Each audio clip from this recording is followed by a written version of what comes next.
Hello class 11th। आज आपका topic हम पढ़ेंगे यूनिट वेक्टर।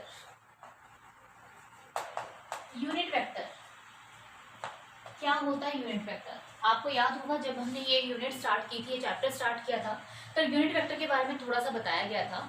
यूनिट वेक्टर एक ऐसा वेक्टर होता है whose magnitude is 1, whose magnitude is 1, जिसका मैग्नीट्यूड तो 1 होता है, बट इसका मेन काम क्या है? It provides direction. ये डायरेक्शन प्रोवाइड करता है। नहीं आया समझ? देखिए, वेक्टर क्वांटिटी ऐसी क्वांटिटी होती है जिसके पास मैग्नीट्यूड भी हो और जिसके पास डायरेक्शन भी हो। तो मैं ऐसे लिखूं, vector is equals to magnitude भी हो जिसके पास और डायरेक्शन भी हो। ठीक है, तो एक ऐसा वेक्टर, यहां लिख लीजिए वेक्टर। वेक्टर वो होता है जिसका पास मैग्नीट्यूड भी हो और डायरेक्शन भी हो। मान लीजिए आपके पास कोई वेक्टर है जिसका मैग्नीट्यूड है ए बार, ए का magnitude, vector A, and this direction is given by unit vector. Unit vector direction unit vector a cap, यानी कि यूनिट वेक्टर जो है आपका, जो उसको किससे दिखाया जाता है? कैप से दिखाया जाता है। तो मैं कहूँ unit vector is equals to vector A upon its magnitude. अब हम इसमें क्वेश्चंस भी करेंगे, तब आपको समझ में आएगा कि कैसे यूनिट वेक्टर निकाले जाते हैं। Unit vector is equals to vector upon its magnitude. तो एक वेक्टर क्या होता है? A vector is a quantity which have magnitude as well as direction and they obey vector addition law. आपको पता है जैसे करंट है, करंट के पास मैग्नीट्यूड भी है, करंट के पास डायरेक्शन भी है, फिर भी वो स्केलर क्वांटिटी है। वास्तव में स्केलर भी नहीं है, वो क्या होता है? टेंसर क्वांटिटी होती है, क्योंकि करंट जो है वो vector addition law, vector addition कौन से law? Triangle law, parallelogram law, head tail method, polygons law, ये जो है, ये भी कोई भी मेथड जो है एडिशन करने के वो फॉलो नहीं करती। दैट्स व्हाई करंट कैसी क्वांटिटी मानी जाती है? स्केलर। आप 12 तक करंट को स्केलर पढ़ोगे, पर वास्तव में करंट कैसी क्वांटिटी होती है? टेंसर क्वांटिटी होती है। तो वेक्टर वो होते हैं जिनके पास मैग्नीट्यूड भी होता है, डायरेक्शन भी होता है, as well as they obey vector addition law. तो ये क्या है? यूनिट वेक्टर को रिप्रेजेंट करने का एक तरीका है। ठीक है, तो ये यूनिट वेक्टर होता है जिसके पास मैग्नीट्यूड हो 1 और विच प्रोवाइड डायरेक्शन। तो अगर आपको किसी चीज को स्केलर बनाना है, स्केलर क्वांटिटी को वेक्टर बनाना है, तो क्या करो? उसको किससे मल्टीप्लाई कर दो? यूनिट वेक्टर से मल्टीप्लाई कर दो। आपके पास वो क्वांटिटी कैसी आ जाएगी? एक वेक्टर क्वांटिटी आ जाएगी। क्लियर है? और अच्छे से समझ में आएगा जब हम इसके न्यूमेरिकल्स करना स्टार्ट करेंगे। अब हम पढ़ते हैं orthogonal vector. Orthogonal vector, orthogonal vectors क्या होता है? ऑर्थोगोनल का मतलब होता है perpendicular, perpendicular vectors. Orthogonal vector क्या होते हैं? Perpendicular vectors. देखिए, मान लीजिए ये आपकी एक्स एक्सिस, ये Y axis, and this is your Z axis. ठीक है, एक्स एक्सिस की तरफ ऐसा वेक्टर जिसका मैग्नीट्यूड 1 हो and direction is along x axis I cap। y axis की तरफ ऐसा वेक्टर जिसका मैग्नीट्यूड 1 हो but in the direction of y axis। z की तरफ ऐसा वेक्टर जिसका मैग्नीट्यूड 1 हो and direction along z axis। यानी कि जो i का कैप का मोड है, j कैप का मोड है और k कैप का मोड है, वो क्या है? 1। पहली बात तो ये ऐसे यूनिट वेक्टर हैं जिनका मैग्नीट्यूड क्या है? 1। यूनिट वेक्टर वो होते हैं जिनका मैग्नीट्यूड 1 होता है। ठीक है, एंड दे प्रोवाइड डायरेक्शन। तो आई कैप की ये माना जाता है, i cap is taken along x axis, J cap is taken along Y axis and k cap is taken along z axis. ठीक है, तो आई कैप जो है इसकी जो डायरेक्शन है वो क्या है? Along x axis, j cap along y axis and k cap along z axis। और तीनों का मैग्नीट्यूड क्या है? तीनों का मैग्नीट्यूड कितना है? 1। समझ में आया? तो I unit vector, J unit vector, K unit vector. देखो, अब तक आपने पढ़ा यूनिट वेक्टर, आप पढ़ रहे हो ऑर्थोगोनल वेक्टर्स। तो I क्या है? यूनिट वेक्टर है जिसका मैग्नीट्यूड क्या है? 1, which is in direction of x axis. J cap whose magnitude is 1 and whose direction is along y axis। K cap whose magnitude is 1 and whose direction is along z axis. तीनों क्या है एक दूसरे के mutually perpendicular, ऐसे vectors जो तीनों एक दूसरे के क्या हो perpendicular, i cap, j cap and k cap, all these are perpendicular to each other, that's why they are called orthogonal vectors। कोई पूछे ऑर्थोगोनल वेक्टर का एग्जांपल दो तो आप कहते हैं i cap, j cap and k cap. ठीक है, तो i, j एंड k कैप ऐसे यूनिट वेक्टर हैं जिनका मैग्नीट्यूड 1 होता है, which is along x axis, y axis and z axis respectively, and they are perpendicular to each other. उन्हें क्या कहते हैं हम ऑर्थोगोनल वेक्टर्स कहते हैं। समझ में आया? आप इसको नोट कीजिए वीडियो को पॉज करके। ठीक है,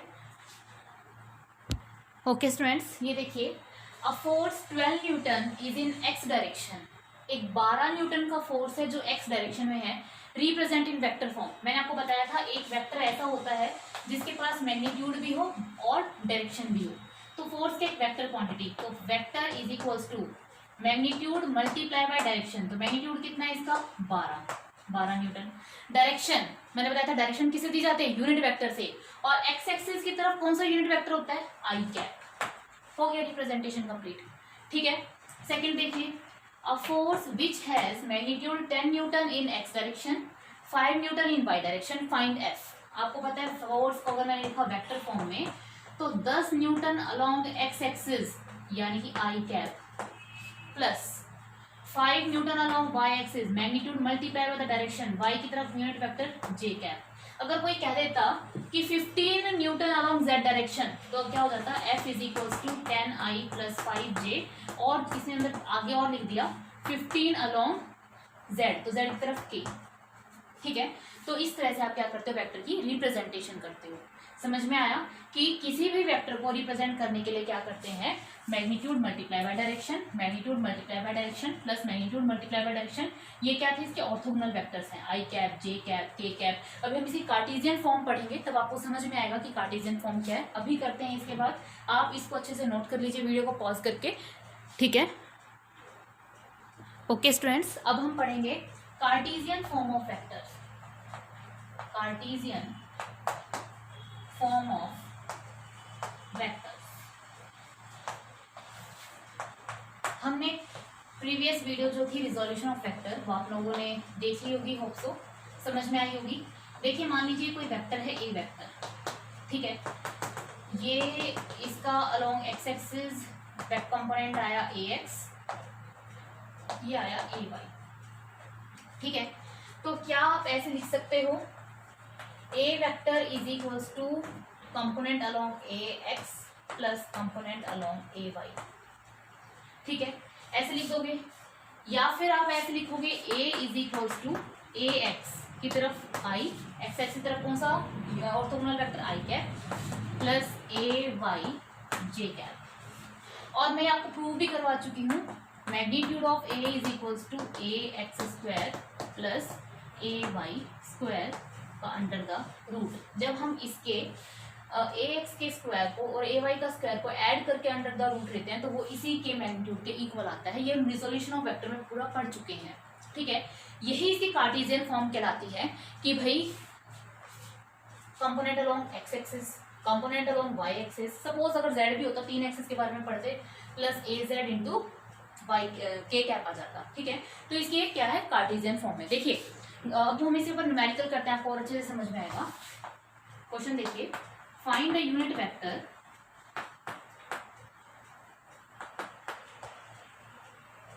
in the direction of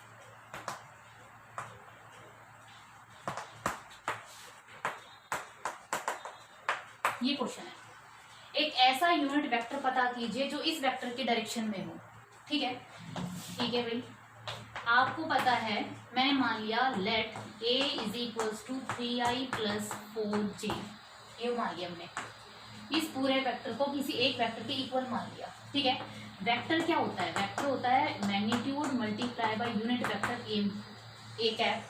आपको यूनिट वेक्टर निकालना है, ए कैप की वैल्यू निकालनी है, a cap is equals to vector A upon its magnitude. ठीक है, वेक्टर ए, तो a cap is equals to a cap की वैल्यू, ए वेक्टर की वैल्यू कितनी है 3i प्लस 4j अपॉन ए का मैग्नीट्यूड। ए का मैग्नीट्यूड कैसे निकालते हैं, ए एक्स का स्क्वायर, इसके कोफिशिएंट का स्क्वायर, ये ना ए एक्स का स्क्वायर प्लस ए वाई का स्क्वायर, तो इसका स्क्वायर 3 का स्क्वायर प्लस j के कोफिशिएंट, j का कोफिशिएंट 4 का स्क्वायर का अंडर द रूट। देखिए तो क्या आया, a का cap is equals to 3i plus 4j, 3 का स्क्वायर 9, 4 का स्क्वायर 16, 16 प्लस 9 25, 25 का अंडर रूट 5, तो क्या आया 3i प्लस 4j अपॉन 5। तो मैं ऐसे लिख सकती हूँ a cap is equals to 3/5 i cap plus 4/5 j cap. This is the unit vector is in the direction of 3i cap plus 4j cap. इसको आप नोट कर लीजिए। ओके स्टूडेंट्स, ये देखिए find the unit vector in the direction of these. आप सभी के along इसका यूनिट वेक्टर निकालना है, आसान है बिल्कुल। मान लीजिए आपने इसको ए वेक्टर मान लिया, a vector is equals to i plus j cap. आपको ए यूनिट वेक्टर निकालना है, वेक्टर अपॉन इट्स मैग्नीट्यूड। तो वेक्टर आपका दे रखा है आई प्लस जे।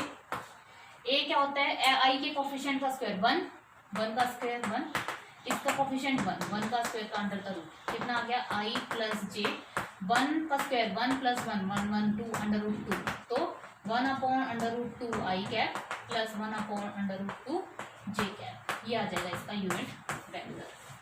क्लियर है। इस तरह से इसी को भी निकालोगे, ये आपका ए पार्ट। बी को सॉल्व करोगे तो यूनिट वेक्टर आ जाएगा a is equals to vector i minus j, इसके कोफिशिएंट का स्क्वायर 1 का स्क्वायर 1, अच्छा माइनस है, मैग्नीट्यूड में आपको प्लस माइनस नहीं लेना होता है, आपको प्लस ही कंसीडर करना है। तो 1 का स्क्वायर प्लस 1 का स्क्वायर का under the root, I minus J upon under root 2 हो गया। सी के लिए करो, सी के लिए यूनिट वेक्टर निकालोगे, वेक्टर अपॉन इट्स मैग्नीट्यूड, पूरे को वेक्टर मान लो, आई प्लस जे प्लस के, तीनों के आगे क्या है 1 1 1, 1 का square 1 plus 1 plus 1 under root 3 हो गया सॉल्व।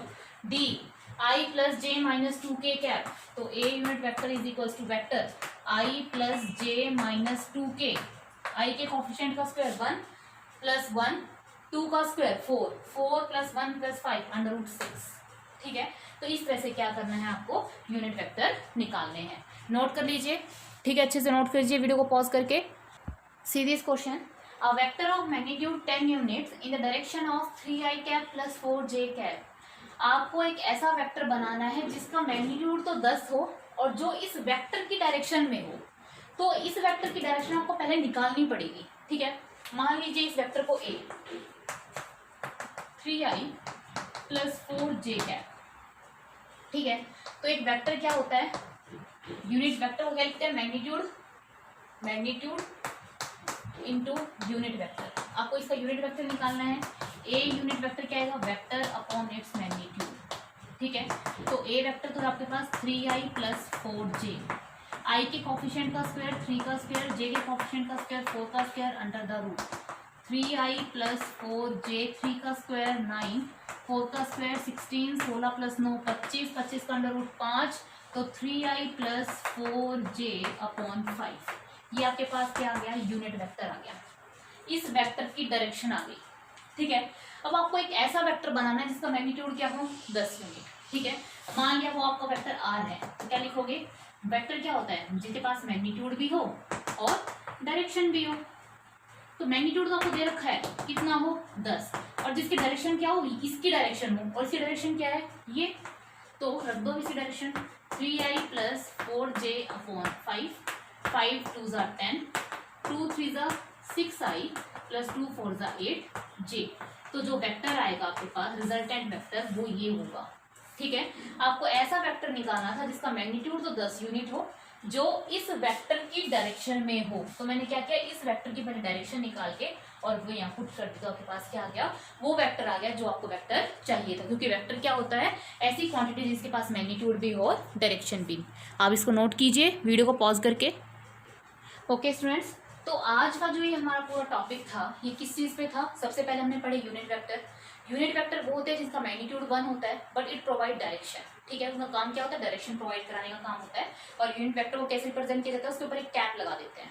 ठीक है, फिर हमने पढ़ा ऑर्थोगोनल वेक्टर्स। तो एक्स एक्सिस की तरफ कौन सा यूनिट वेक्टर है, आई कैप, जिसका मैग्नीट्यूड क्या है 1 और जिसकी डायरेक्शन क्या है अलोंग एक्स एक्सिस।